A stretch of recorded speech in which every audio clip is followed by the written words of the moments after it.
Bonjour. Dans la programmation en C, nous allons essayer aujourd'hui de voir une partie très importante dans la programmation. Il s'agit de la récursivité. C'est pour cela nous allons faire un ensemble de démonstrations, proposer quelques exé- exercices accompagnés de leurs solutions pour montrer comment ça marche, la récursivité, et comment l'utiliser et quand l'utiliser. Alors, dans un premier temps, bien sûr, il s'agit du plan de cette présentation. Dans un premier temps, nous allons commencer par un rappel sur les fonctions. Ensuite, nous allons présenter la récursivité en commençant par afficher des messages à l'écran de manière récursive.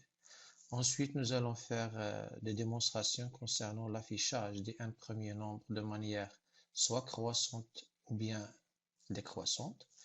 Ensuite, prévoir le résultat d'un programme avec deux appels récursifs ou plus, faire la somme et le produit des un premier nom, afficher le contenu d'un tableau, afficher une liste chaînée, bien sûr toujours de manière récursive, calculer la somme des éléments d'un tableau de manière récursive et montrer comment calculer un nombre de la suite de Fibonacci.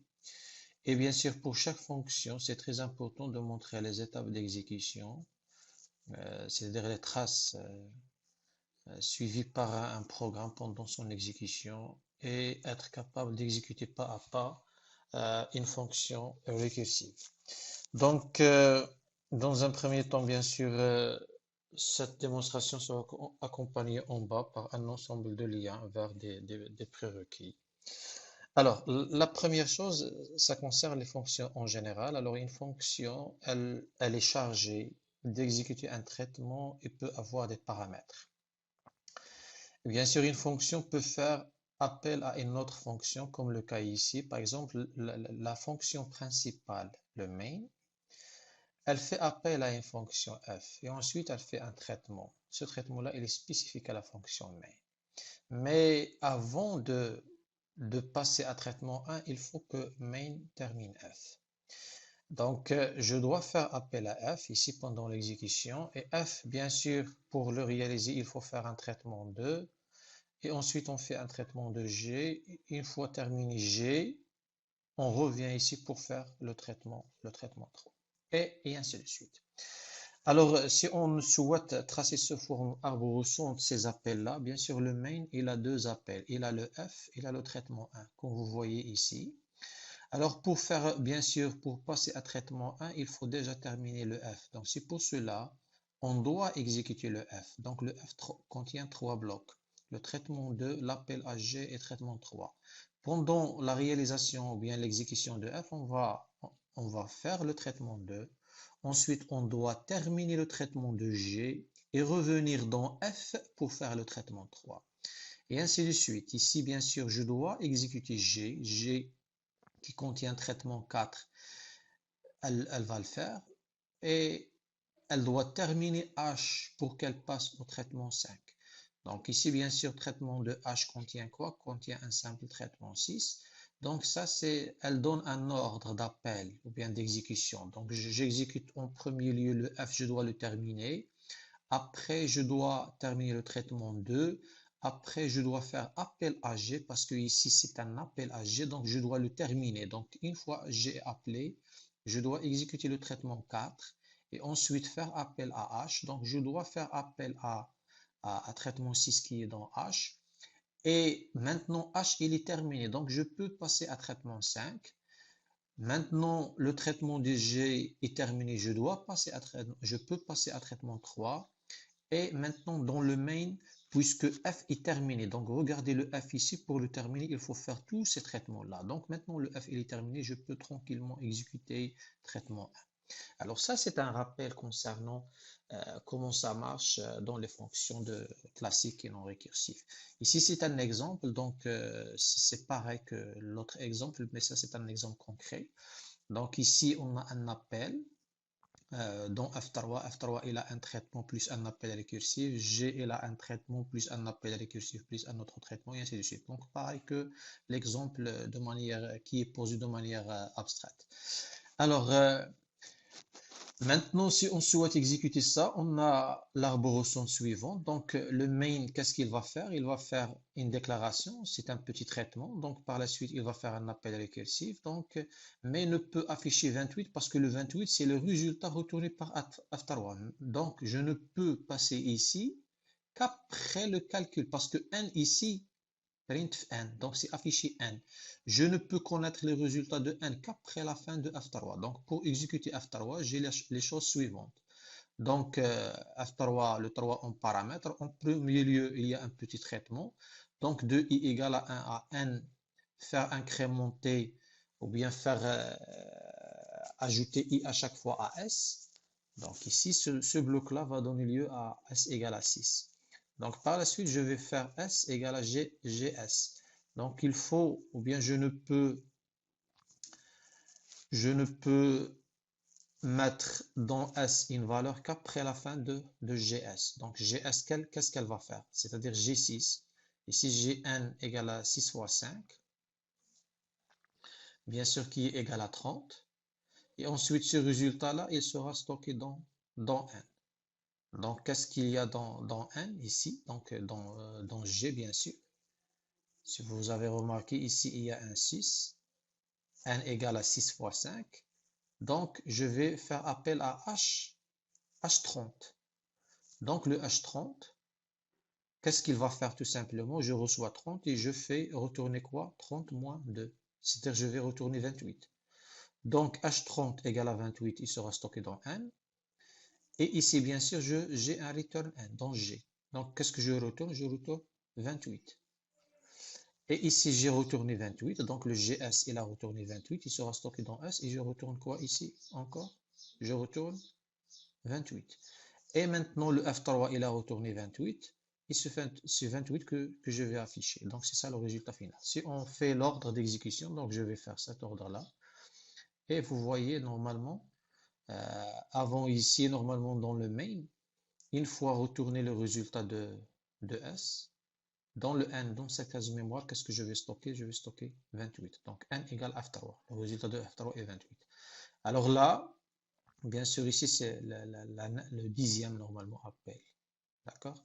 Donc maintenant pour la récursivité. C'est quoi la récursivité?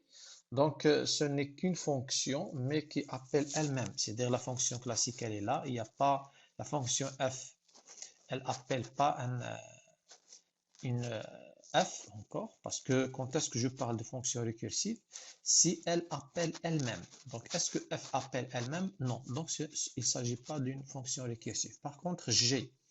Pour le g, maintenant, il y a un appel à g. C'est-à-dire que g, c'est une fonction récursive. Mais quand est-ce que je peux faire cet appel-là? Je peux le faire au début, ça dépend des besoins. Donc, je peux le faire au début. Donc, mais g ici, c'est une fonction récursive. Comme je peux le faire ici, comme je peux le faire ici encore, comme je peux le faire à la fin. Comme je peux faire plusieurs appels à la fois, soit 2 appels, soit 3 appels, soit 4 appels. Donc, maintenant, j'ai dans tous les cas précédents, il s'agit d'une fonction récursive. Donc, à chaque fois, on a mis le g à un endroit bien défini. Donc, dans la suite, qu'est-ce que nous allons faire? Nous allons essayer de montrer comment afficher les n premiers nombres de manière croissante et décroissante, tout en utilisant la récursivité. C'est pour cela nous avons un ensemble de programmes à analyser et à faire exécuter pas à pas. Donc la première démarche, bien sûr, pour comprendre la récursivité, c'est d'essayer de se mettre à la place de la machine pour exécuter et prévoir le résultat de ce programme-là. Donc, c'est-à-dire l'objectif bien sûr de ces programmes-là, c'est de connaître comment mettre fin à un appel récursif. Il s'agit de la condition. On va voir en particulier le programme 1 et 2.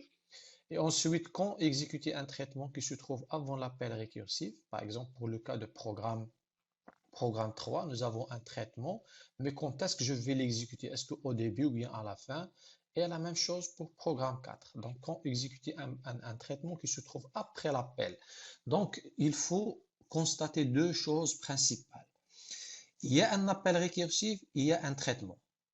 Donc, le traitement se trouve avant l'appel récursif ou bien après l'appel récursif. Bien sûr, le résultat sera largement changé et différent par rapport à, c'est-à-dire ce sont deux résultats différents. Et nous allons voir comment pas à pas. Alors maintenant, un exemple concret concernant, il s'agit d'un exercice, donc dans les résultats de chaque programme. On va commencer déjà par ce programme-là. Donc nous allons essayer déjà d'écrire son code. Donc le code, c'est une fonction f. Donc c'est une fonction f ayant bien sûr un code, ayant un corps. Donc le f ici, elle reçoit un entier. Donc c'est une fonction, donc elle peut recevoir un entier et elle peut faire affichage de cet entier-là. C'est-à-dire, je peux mettre afficher n, par exemple, tout simplement. Alors, ici, pour faire exécuter ça, donc je peux faire f de 0. Donc ici, jusqu'à maintenant, si on se pose la question, est-ce que f c'est une fonction récursive? Bien sûr, la réponse est non. Pourquoi? Parce que f n'appelle pas elle-même. Donc je peux par exemple faire f de n. Maintenant, est-ce que f c'est une fonction récursive? Oui, maintenant f c'est une fonction récursive. Mais ce traitement-là est différent de celui-là parce que l'appel récursif peut se faire après le traitement ou bien avant le traitement. Bien sûr, le résultat sera largement différent dans les deux situations. Alors maintenant, si on va exécuter ça, on va voir donc c'est quoi le résultat. Donc tout simplement, alors ça c'est quoi? C'est un résultat, mais comment ça marche? On va l'expliquer. Vous voyez ici, normalement, il y a un résultat, mais jusqu'à maintenant, j'ai aucun affichage. Mais le programme, il s'exécute et c'est terminé avec une erreur. Donc ici, il y a une erreur. On va voir si on va le mettre après l'appel récursif maintenant. On va faire l'appel récursif après le traitement. Donc tout à l'heure, on avait fait le f ici. Maintenant, on va le faire après le print. Donc, qu'est-ce qui se passe maintenant? Si vous voyez, on affiche quoi? On affiche une valeur 0 de manière infinie. Alors, comment ça se passe de manière infinie? On va voir les traces. Alors, ici, dans le premier programme, on a, bien sûr, juste pour voir ou bien pour donner la main à, l'utilisateur de voir pas à pas, donc on va ajouter un getChar. Donc dans ce getChar là, bien sûr, on va afficher un 0, taper entrée, taper entrée. Mais ce résultat, il est de manière infinie. Alors maintenant, comment exécuter pas à pas cet appel-là? Donc, on va commencer par le main. Donc, le main, il y a un appel à F0. Donc, si je vais mettre ici F0, qu'est-ce que je vais avoir par la suite? Tout simplement, je vais faire un premier print. Donc, puisque ici n égale à 0, print n égale à 0. Donc, je vais imprimer à l'écran un message. Donc, je vais, bien sûr, le résultat, le traitement de F0, c'est ça. Il y a deux choses. Il y a imprimer n égale à quelque chose et ensuite faire appel à f de 0. Donc, je commence par ça. Donc, je vais afficher un 0. Qu'est-ce que je vais faire ici? Je vais faire un f de 0. Et la même chose. Print, je vais imprimer un n égale à 0 et je vais faire un appel à f0. Et ainsi de suite. Si vous avez remarqué, c'est le même traitement qui se répète. C'est pour cela, ici, dans un premier temps, j'ai une boucle infinie, mais à chaque fois, j'affiche 0. Alors ça, c'est dû à quoi, cette infinité-là? C'est dû, bien sûr, à l'absence d'une chose très importante qui est ce qu'on appelle la condition, c'est-à-dire comment mettre fin à notre appel récursif. Donc, l'objectif, c'est de mettre fin à notre appel récursif. Donc ici, même si je vais par exemple maintenant, je vais faire un f0 et je vais faire un f mais n plus 1. Donc si je vais faire ça, donc on va voir quel est le résultat de ça. Donc maintenant j'affiche 0, j'affiche 1, j'affiche 2, j'affiche 3, j'affiche 4 et ainsi de suite. Pourquoi? Parce que dans l'appel récursif, tu reçois un 0, tu affiches le 0 et tu fais appel à f de 0 plus 1, c'est-à-dire f de 1. Si tu vas faire appel à f de 1, tu vas imprimer le 1 et tu vas faire un appel à f de 1 plus 1, c'est-à-dire f de 2 et ainsi de suite. Donc les traces de ce programme-là se font de la manière suivante, c'est-à-dire si je vais aller vers l'autre programme, là où il y a appel à f1 plus 1 pour ce programme-là. Alors maintenant, pour le main, j'ai un appel à F0. Donc, qu'est-ce que je vais faire pour F0? Donc, je vais tout simplement imprimer n égale à 0. Mais avant de faire l'appel, qu'est-ce qu'il y a ici? Bien sûr, il faut exécuter cette instruction élémentaire. Et après ce résultat-là, c'est lui qui va constituer le paramètre de f. C'est-à-dire, je dois faire 0 plus 1, d'accord? Parce que le 1 jusqu'à maintenant égale à 0, je dois faire le 0 plus 1. Le résultat, c'est 1 et je vais faire un appel à quoi? À f de 1. Donc, la même chose ici, j'imprime déjà 0, mais je vais faire l'appel à f de 1. Alors, pour f de 1, pareil, je dois faire un print n égale à 1, la première chose. Et ensuite, qu'est-ce que je vais faire? Je vais faire un appel de une... Il faut déjà interpréter le résultat ou bien trouver le résultat de 1 plus 1. 1 égale à combien? 1 égale à 1.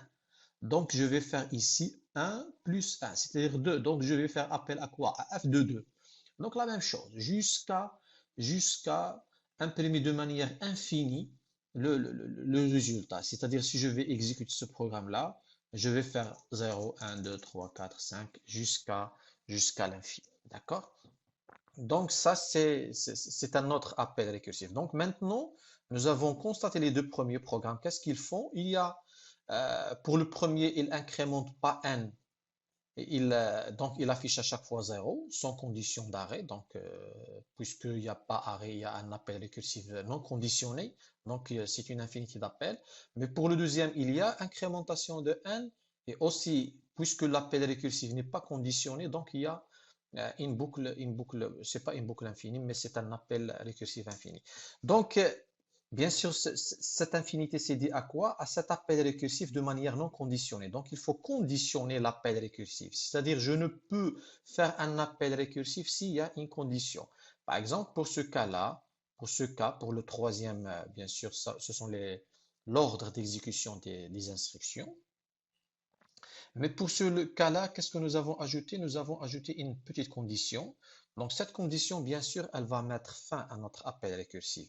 C'est-à-dire, qu'est-ce que je vais considérer? On ne peut faire un appel récursif seulement si le n est inférieur à 5. Donc, c'est-à-dire, il y a une condition. Je ne peux pas faire un appel récursif si le n est supérieur à 5. Alors, si on souhaite exécuter pas à pas ce programme-là, bien sûr, on va imprimer le 0.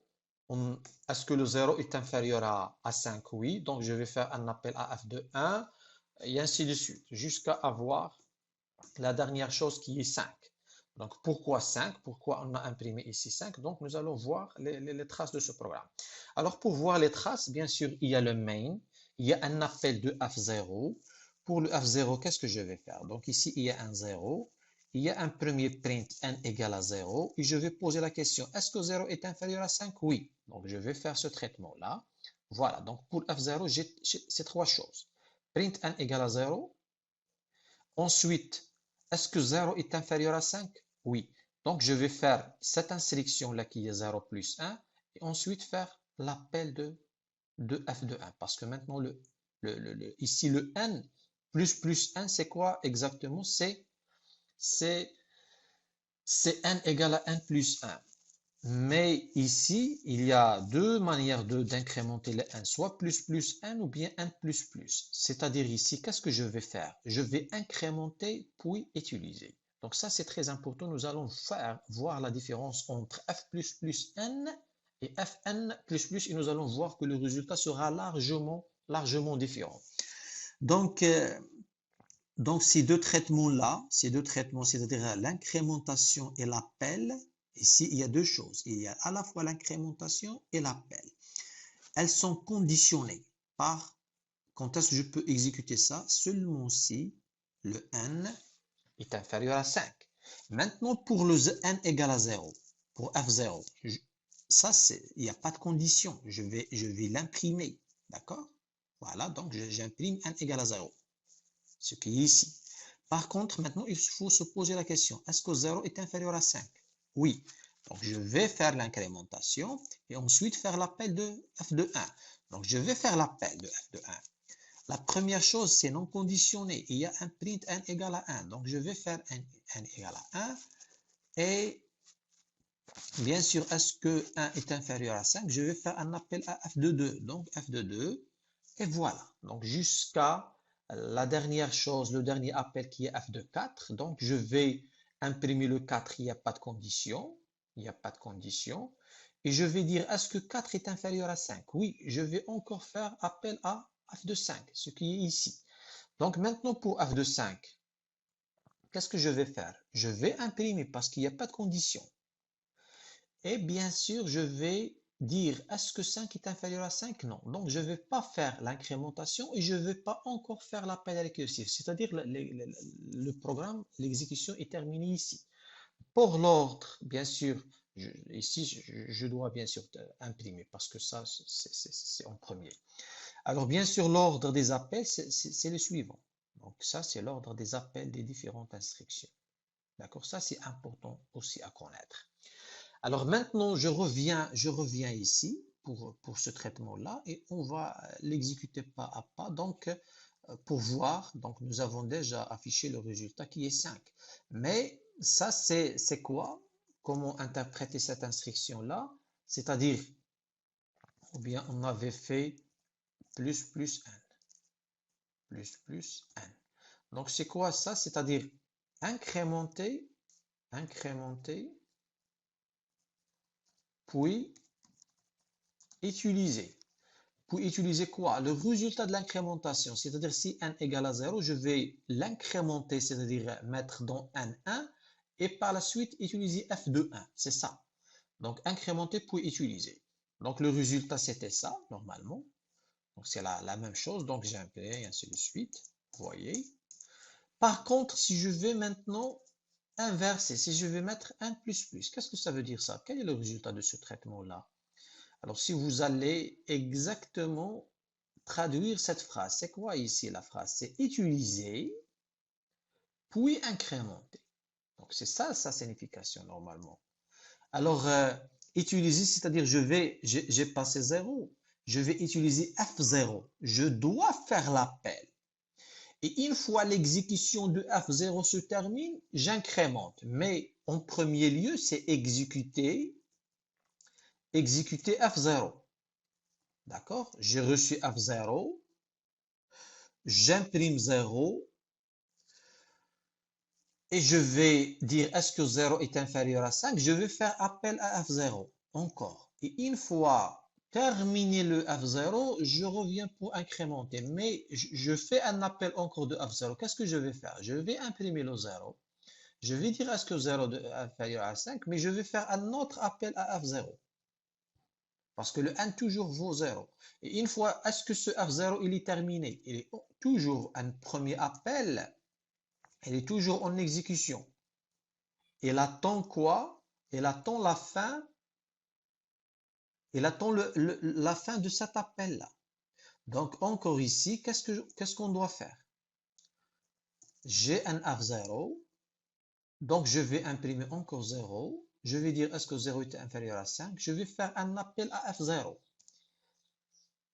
En premier et après incrémenter. Mais l'incrémentation n'est jamais atteinte ici. D'accord? Pourquoi?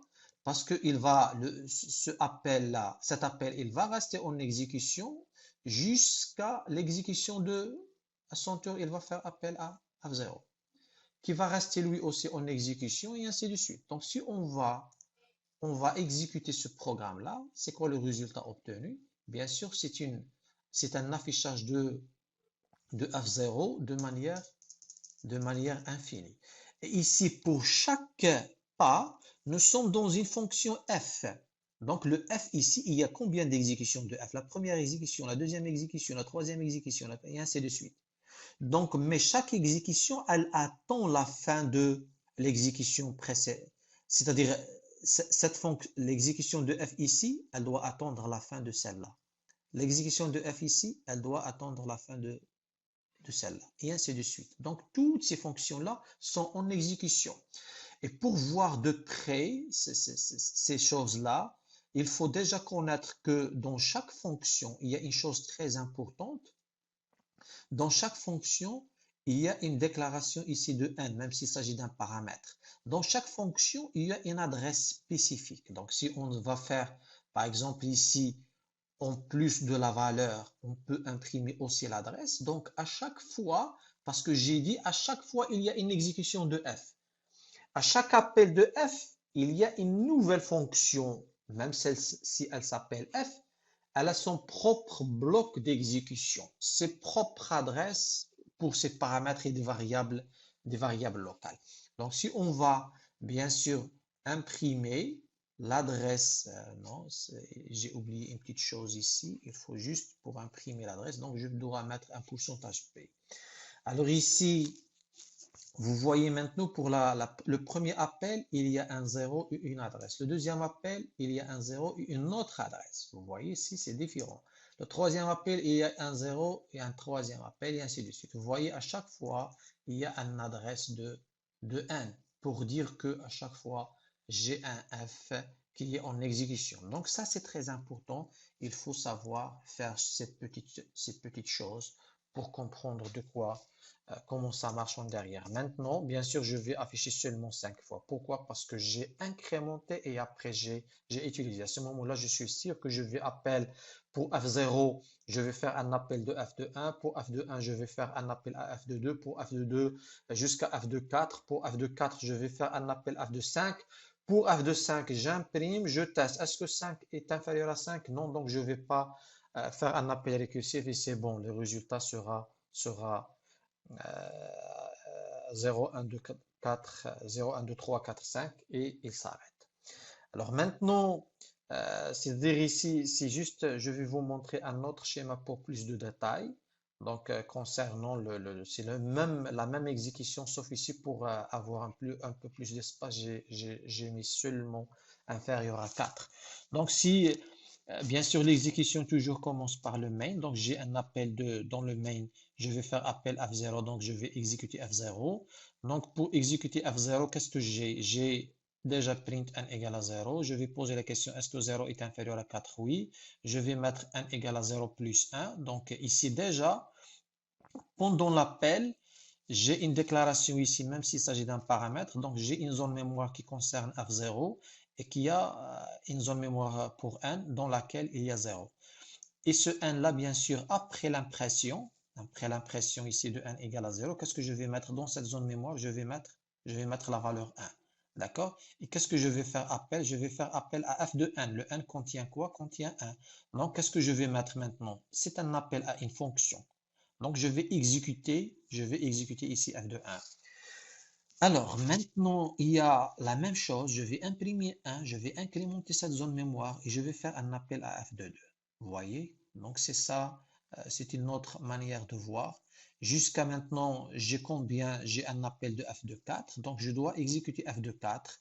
Mais ici, si vous avez remarqué, il n'y a pas un appel de l'incrémentation et il n'y a pas un appel à une autre f de 5. Pourquoi? Parce que déjà, on doit se poser les questions. On va imprimer n égale à 4, vous voyez, et je vais me poser la question, est-ce que 4 est inférieur à 4? Non, donc je ne vais pas exécuter ces deux choses-là qui sont l'incrémentation et l'appel.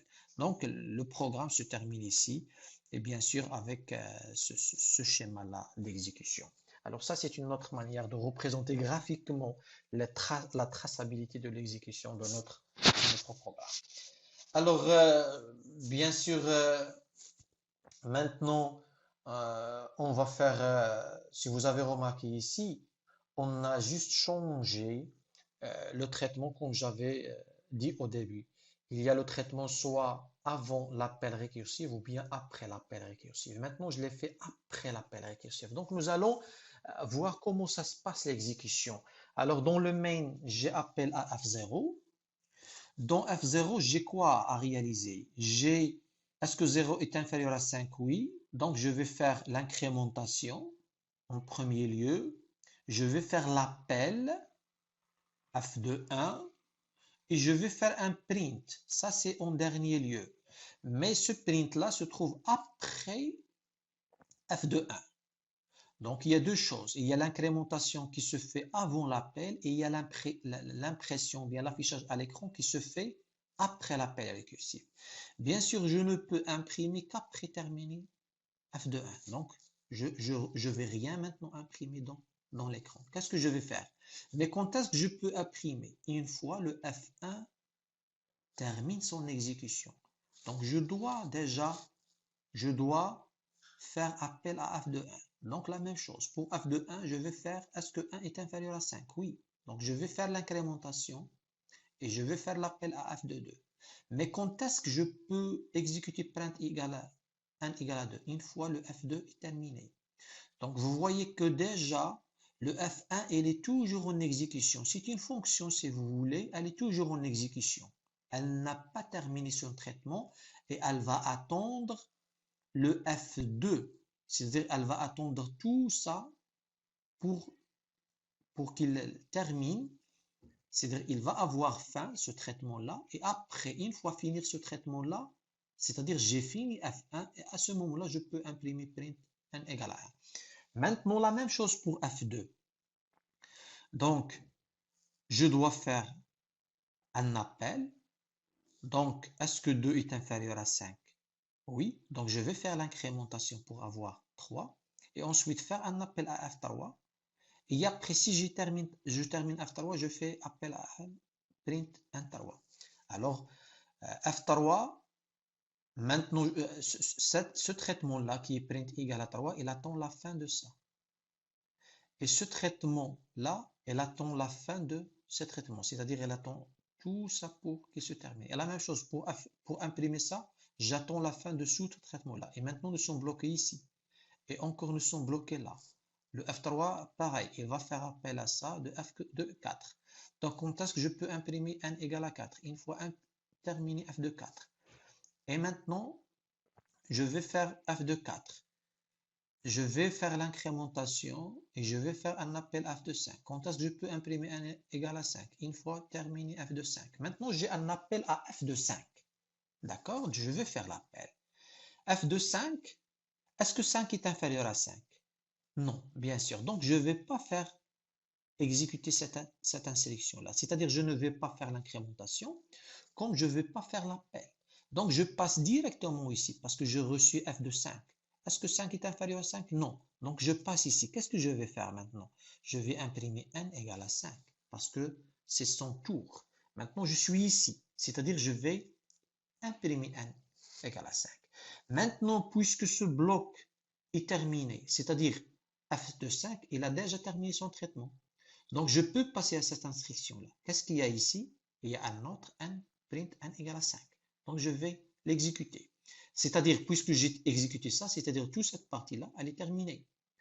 Cette partie, elle est terminée, donc l'appel à f de 4 est terminé son traitement. Donc, si je termine ça, je dois passer ici. Donc, je vais imprimer le n égale à 4. Donc, tout ce bloc-là, il est terminé. Ensuite, c'est-à-dire le f3, il est terminé. Donc, je vais imprimer un n égale à 3. Parce que le f3, il attendait la fin de f de 4. f de 4, il attendait la fin de f de 5. Et ainsi de suite. Et maintenant, je reviens. Puisque ça c'est terminé, je peux continuer ici. Puisque ça c'est terminé, je peux imprimer ça. Donc, ça va se terminer. Puisque ça c'est terminé, je peux imprimer le n égale à 3. Donc, je l'ai imprimé. Et je reviens. Puisque j'ai imprimé n égale à 3, c'est-à-dire le f2, il est terminé. Donc, je peux imprimer ça. Et ainsi de suite jusqu'à imprimer n égale à 1. Et bien sûr, maintenant, le F0, il est terminé, donc je peux continuer le traitement de main. Donc, maintenant, l'ordre des appels, c'est le suivant. Donc, ça, c'est très important à connaître. Donc, le premier appel, c'est F0. Le deuxième appel, c'est celui-là. Le troisième, c'est celui-là. Mais ça, bien sûr, ce n'est pas le quatrième. Donc, le quatrième, c'est celui-là. Le cinquième, le sixième, le septième, et ainsi de suite. Donc, vous voyez l'ordre des appels. Puisque ça, c'est le numéro 12. Donc, déjà maintenant, si le 12 termine, c'est-à-dire automatiquement le traitement de f de 5 est terminé. Donc, le 11 se termine. Donc, je vais faire ici le 13. Donc, pareil. Maintenant, j'ai terminé ça. Le F4 est terminé. Donc, je vais avoir ici 14, 15, 16 et 17. Et voilà, ça, c'est la traçabilité de notre exécution. C'est pour cela, si vous voyez tout à l'heure, on avait fait, donc, on avait fait quoi? Je vais tout simplement enlever ce getChat pour accélérer l'exécution. Alors, maintenant, on avait fait le traitement. C'est-à-dire, même s'il s'agit d'une seule instruction, c'est un traitement avant l'appel récursif. Traitement avant l'appel. Et bien sûr, je peux mettre un traitement, après l'appel récursif. Donc, j'ai deux situations. Dans le cas où nous avons mis avant, bien sûr, quel est le résultat obtenu? Attendez, je vais juste faire un retour à la ligne, comme ça, on va... Donc, pour le premier appel, c'est-à-dire si j'ai fait le traitement avant l'appel récursif, je vais afficher 0, 1, 2, 3, 4, 5. D'accord? Donc, si vous constatez en même temps, parce que l'objectif, c'est tout simplement afficher des entiers, à chaque fois j'incrémente. Ici, il y a un ordre croissant d'affichage. Mais si je vais bien sûr changer le traitement, je vais le mettre avant, ou bien je vais le mettre après. À ce moment-là, je vais avoir un affichage décroissant. Et nous avons bien sûr expliqué les étapes dans ce schéma-là, comment l'obtenir. C'est-à-dire ici, si vous voyez comme s'il y a une pile, le premier arrivé, c'est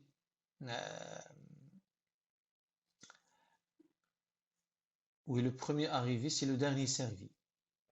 D'accord? Donc, bien sûr, j'empile comme si on empile des appels pour le microprocesseur. J'empile les appels. On peut utiliser une pile pour aussi assurer une autre manière de, de, de traçabilité de fonctions. Bien sûr, cette manière-là, elle est déjà expliquée dans une autre vidéo que je vais la mettre en bas de cette démonstration. Alors maintenant, qu'est-ce qu'on va faire? Bien sûr, on va essayer de... bien sûr, ici, j'ai quoi exactement? Maintenant, j'ai deux affichages. D'accord? Si je vais, bien sûr, faire un appel, un affichage ou bien un traitement avant et un traitement après. Donc, qu'est-ce qui se passe? Bien sûr, si je vais exécuter tout simplement, je vais avoir le résultat suivant, c'est-à-dire 0, 1, 2, 3, 4, 5, 5, 5, 4, 3, 2, 1. Mais le plus important, est-ce que vous êtes capable si jamais on se pose la question, quel est le résultat obtenu suite à l'exécution de ce programme-là? Donc, il faut être capable de prévoir le résultat. C'est ça le plus important par un appel à zéro. Et ce genre de questions, normalement, ils sont déjà donnés dans le concours d'accès à la filière d'ingénieur à l'INSEP. C'est-à-dire, on peut avoir ce genre de questions, c'est-à-dire donner et prévoir le résultat de ce genre de traitement. Donc, la chose à faire, il faut savoir se mettre à la place de la machine pour donner le résultat attendu. Maintenant, nous avons deux appels. Alors, comment prévoir ce résultat? C'est maintenant, bien sûr, c'est la machine qui fait ce résultat. On peut tout simplement dire que le résultat, c'est 0, 1, 2, 3, 4, 5, 5, 5. Vous voyez ici 3, 5, 4, 3, 2, 1. Mais normalement, il faut que vous-même, en tant que développeur, être capable de se mettre à la place de la machine et prévoir le résultat. C'est pour cela, en général, on a plusieurs manières de faire, de mettre la traçabilité, mais parmi les manières, on a cette manière. Alors maintenant, comment faire? Alors, dans le main, bien sûr, on a, ici c'est un autre exemple, d'accord? Donc, bien sûr, ça c'est un exemple. Il y a deux appels, donc il faut prévoir. Mais ici, on a un autre exemple. Donc, je vais essayer d'écrire la même chose. Donc, il y a tout simplement un print n égale à n.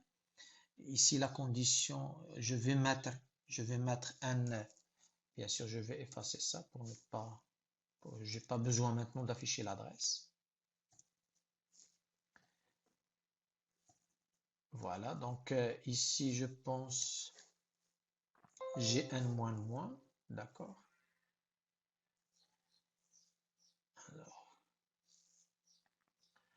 Alors je vais faire un moins, d'accord. Voilà. Et par la suite, est-ce que n supérieur à 0 cette fois-ci? Est-ce que n supérieur à 0? Donc je vais faire quoi? Je vais faire un f de n, tout simplement. Je vais faire un f de n. Et ensuite, j'imprime encore n. Voilà, c'est exactement ici. Mais l'appel, dans l'appel, j'ai appelé quoi? Parce que c'est très important, j'ai appelé F3. Bien sûr, on vous demande de donner ou bien de prévoir le résultat, c'est-à-dire à la main, mettre un schéma dans lequel vous allez montrer les étapes suivies et ensuite, en fonction de ces étapes, vous allez prévoir le résultat de cet algorithme qui est récursif. Alors, on commence déjà, je vais vous montrer le résultat. Donc, le résultat, normalement, doit être celui-là. 3, 2, 1, 0, 1, 2. D'accord? C'est ça le résultat.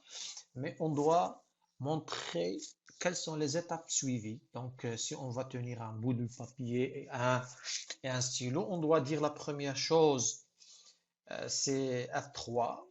Donc, je dois faire avant d'imprimer F fin. Bien sûr, cette instruction-là ne sera exécutée qu'après la fin de F3. Maintenant, je commence par F3 déjà. C'est quoi le traitement relatif à F3? Il y a tout ce bloc-là. Il y a trois choses principales. Le premier bloc, le deuxième bloc et le troisième bloc. Mais ce qui est important, ce bloc-là ne peut être exécuté qu'après la fin de F2. Mais celui-là, il est exécuté avant l'appel. Donc déjà avant l'appel pour F3, qu'est-ce que j'ai? J'ai imprimé print n égale à 3. Donc c'est exactement, je vais imprimer à l'écran n égale à 3. Qu'est-ce que je vais faire encore? N moins moins. C'est-à-dire mettre n égale à n. D'accord, je vais décrémenter qui est 3 et je vais mettre moins 1 qui est égal à 2. Donc n après cette instruction, il sera égal à 2. D'accord, donc je dois faire, est-ce que 2 est supérieur à 0? Oui, donc je vais faire un appel à f de 2, donc ce qui est ici. Maintenant, est-ce que je peux imprimer print égale 1 égale à 2? Non. Donc, je vais tout simplement exécuter ça. Parce que ce bloc-là, il est déjà terminé. Je dois exécuter déjà F2. Et la même chose. Ici, la première chose, je vais trouver un print n égale à 2. Donc, 2, je dois imprimer ça. Je dois décrémenter pour avoir 1. Est-ce que pour avoir 1, est-ce que 1 est supérieur à 0? Donc, oui. Donc, je dois faire un appel à f de 1 et par la suite imprimer print égale à 1, ce qui est exactement ici. Alors, mais pour exécuter ce bloc, je dois commencer par ça. Donc, imprimer n égale à 2. Mais je vais faire un appel à f de 1. Donc, dans f de 1, qu'est-ce qu'il y a? Il y a en premier lieu print n égale à 1 et ensuite faire n égale à 1 moins 1 qui est 0. Mais je vais poser la question, est-ce que 0 est supérieur à 0? Non, 0 n'est pas supérieur à 0. Donc, je ne peux pas faire un autre appel à f0. D'accord? Mais, c'est-à-dire, puisque je n'ai pas exécuté ça, qu'est-ce qu'il reste à exécuter dans ce bloc? Il reste à exécuter ça. Donc, il faut imprimer n égale à 0. Pardon, avant ça, il faut imprimer ça. D'accord? Parce que je ne l'ai pas imprimé. Donc, il faut imprimer n égale à 1. Et ensuite, ça, il n'y a pas d'appel. Donc, je passe ici à n égale à 0. Donc, je vais imprimer n égale à 0. Donc, ce traitement-là, il est terminé. C'est-à-dire f de 1, il est terminé. Donc, j'ai terminé f de 1. Qu'est-ce que je dois exécuter? Print égale n égale à 1. Donc, je vais imprimer n égale à 1. Maintenant, j'ai terminé ce traitement. C'est-à-dire le f2, il est terminé.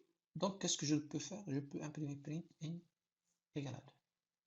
Et vers la fin, qu'est-ce qu'il reste? J'ai terminé ce traitement-là, c'est-à-dire le F3 il est terminé, donc je peux imprimer fin. Et voilà. Donc ça, ce sont des astuces pour prévoir le résultat des fonctions récursives. Voilà, ça c'est l'ordre des appels des différents blocs de traitement. Voilà. Alors maintenant, on va essayer, ça c'est tout ce que nous avons fait jusqu'à maintenant. Déjà, nous avons compris le concept de la récursivité et nous avons essayé de faire, c'est-à-dire des traitements dans lesquels soit montrer l'intérêt déjà de la condition d'arrêt. Aussi dire que à chaque fois il y a une exécution d'une fonction f avec un nouvel espace d'adressage. Pour le cas de n, on a affiché ces adresses. Et ensuite, on a dit est-ce qu'il y a le traitement se trouve avant l'appel récursif ou bien après l'appel récursif, comment on va avoir. Et on a affiché les nombres de manière décroissante et ensuite avec un ordre croissant. Et vers la fin, on a mis les deux traitements, deux blocs de traitement. C'est-à-dire ici, je peux avoir ce que vous voulez. Au lieu d'avoir un seul traitement, je peux par exemple ici faire une boucle. Si je change par exemple, si je vais dire int i par exemple ici, et je vais dire for i égale à par exemple, je sais pas, 0, i inférieur à n, et plus, euh, donc, print, je sais pas, print i, par exemple, print pourcentage d, et je vais mettre égale à quelque chose, d'accord?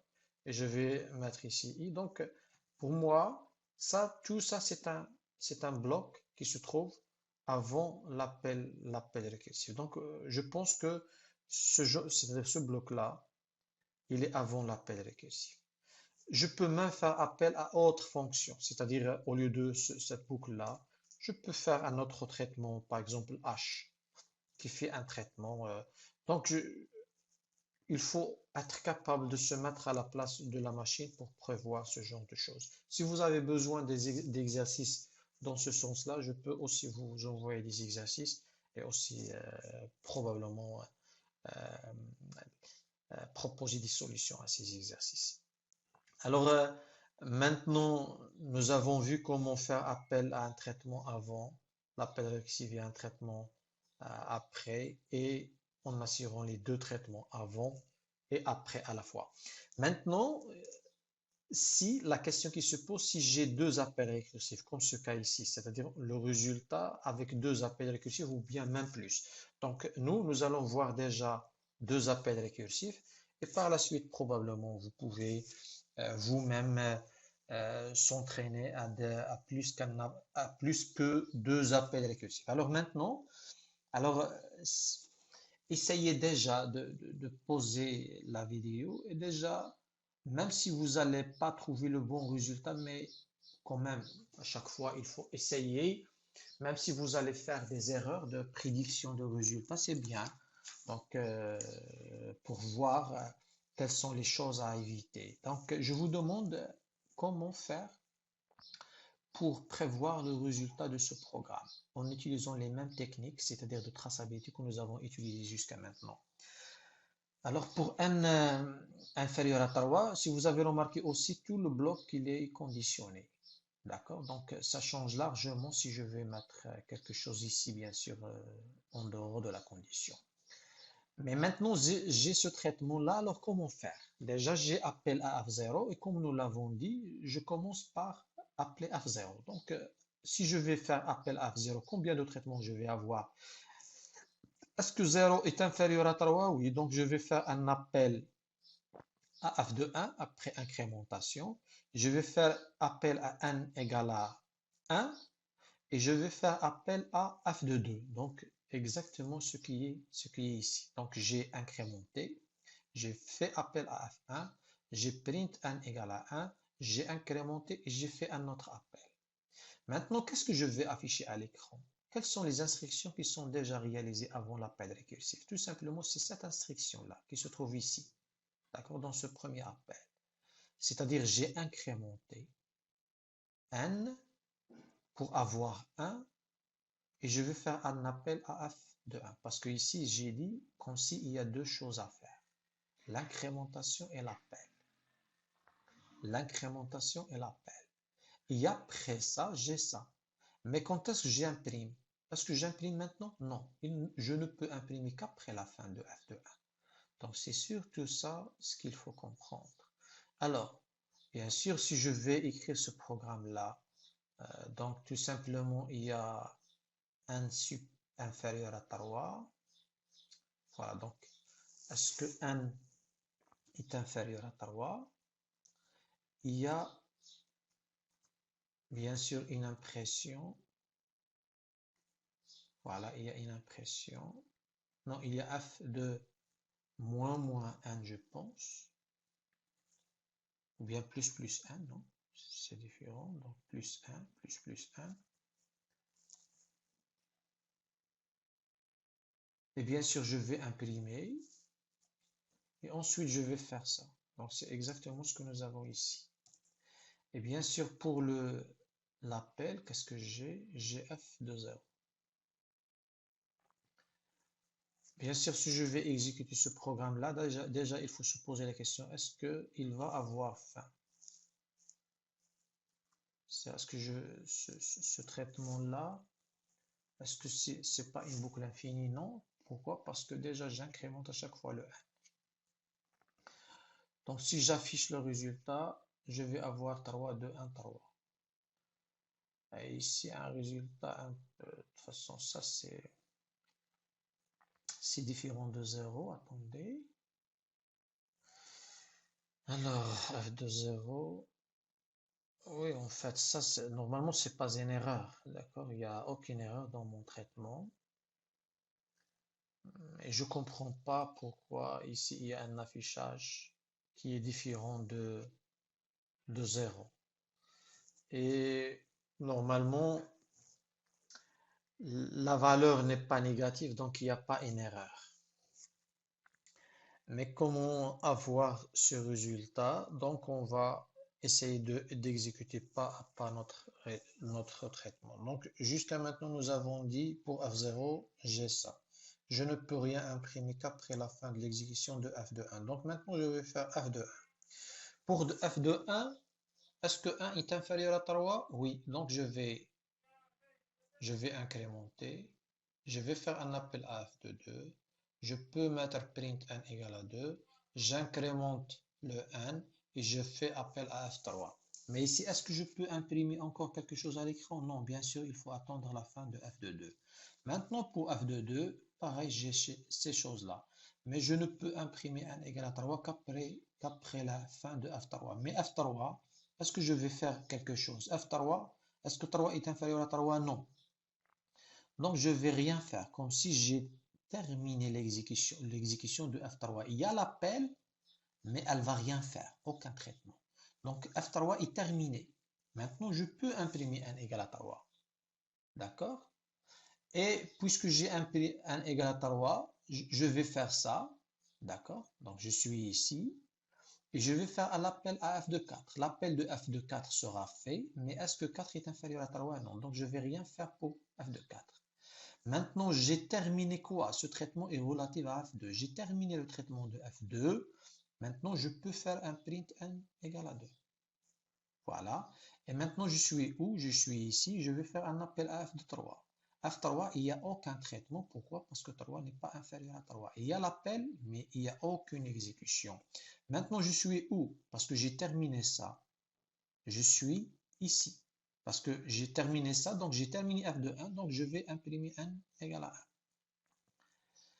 1. Donc je suis ici, je vais faire appel à f de 2. Donc f de 2, qu'est-ce qu'il y a? Est-ce que 2 est inférieur à 3? Oui, donc je vais faire ce traitement. Pareil, donc je ne peux afficher n égale à 3 qu'après la fin de f3. Je vais faire f3, f3 ne fait rien puisque 3 n'est pas inférieur à 3. Donc je vais faire imprimer n égale à 3. D'accord? Et ensuite, bien sûr, faire f de 4, je ne vais rien faire. Donc c'est ça exactement le résultat 3, 2, 1, 3 qui est affiché par notre programme. Alors maintenant, tout simplement, si on va faire ici f de ou bien on va faire la condition ici n inférieur à 4. Donc n inférieur à 4, je dois développer ça parce qu'il y aura exécution. Je dois développer ça et je dois encore développer cette partie-là. Mais pour le f de 4, bien sûr, le 4 n'est pas inférieur à 4. Donc pareil, si je vais mettre ça, donc vous devez savoir, donc essayez de vous entraîner avant de voir la solution. Mais normalement, par la suite, vous devez trouver ça. D'accord? Et surtout pour le F3, il y a une exécution. Donc je dois commencer maintenant par un print n égale à 4. Vous voyez? Et ensuite, maintenant, ça c'est terminé. Je reviens pour imprimer n égale à 3. Et maintenant, ça c'est terminé. Je reviens pour imprimer n égale à 2. Et ça c'est terminé. Je suis dans F3 et le F3, il faut le développer. Donc ici, le F3, il y a une impression de n égale à 4. Ça c'est terminé. Donc je peux revenir ici pour imprimer n égale à 1. Donc vous voyez maintenant, il y a un appel à f de 2. F de 2, j'ai ça, donc je dois développer F3 avant d'imprimer n égale à 3. Donc ici, il y a tout simplement une impression de n égale à 4, donc je vais l'imprimer. Tout ça est terminé, donc F3 est terminé, j'imprime n égale à 3. Et voilà, normalement ça c'est le résultat de notre pour les, c'est-à-dire pour l'affichage à deux appels récursifs. Alors maintenant, on va essayer d'écrire un programme qui fait la somme et le produit des n premiers nombres. Alors, tout simplement, vous connaissez déjà la fonction itérative, d'accord? Mais maintenant, nous allons essayer de faire la fonction récursive. Alors, c'est pour cela, pour la fonction récursive, on sait que la somme des n premiers nombres, elle peut se faire de cette manière, c'est-à-dire la somme de n premiers nombres. Je dois faire 1 plus 2 plus 3 jusqu'à plus n moins 1 plus 1. C'est ça la somme des n premiers nombres. Donc, je peux l'écrire autrement. Je peux l'écrire encore de cette manière, c'est-à-dire pour s de n moins 1 égale à 1 plus 2 plus 3 plus n moins 1 plus et ainsi de suite. La somme des n moins 2 nombres égale à ça, d'accord? Et jusqu'à S3 égale à 1 plus 2 plus 3, et ainsi de suite. Donc, qu'est-ce qu'on remarque ici? Normalement, déjà, cette partie-là, c'est la somme, c'est S moins 1.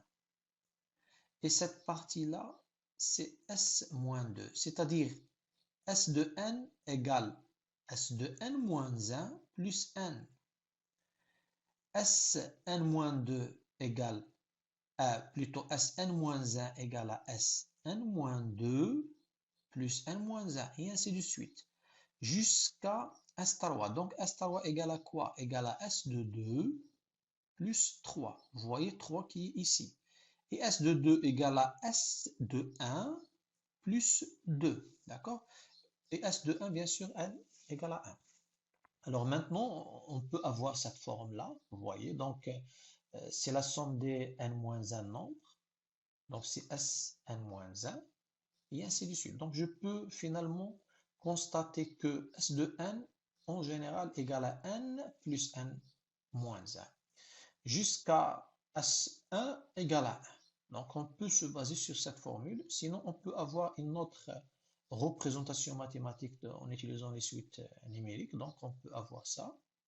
Donc pour U1 égale à 1 ou bien U0 égale à 0, c'est la même chose. On peut utiliser ces deux, c'est-à-dire règles de départ. Et on peut avoir un égale à n plus un moins 1. Sinon, on peut avoir ça sous une autre expression. On peut avoir f de n égale à 1 si n égale à 1. Sinon, on peut avoir f de n égale à n plus f de n moins 1 si le n est supérieur à 1. Et ce formalisme-là, cette représentation mathématique, elle est plus proche de notre manière de penser, nous les programmeurs.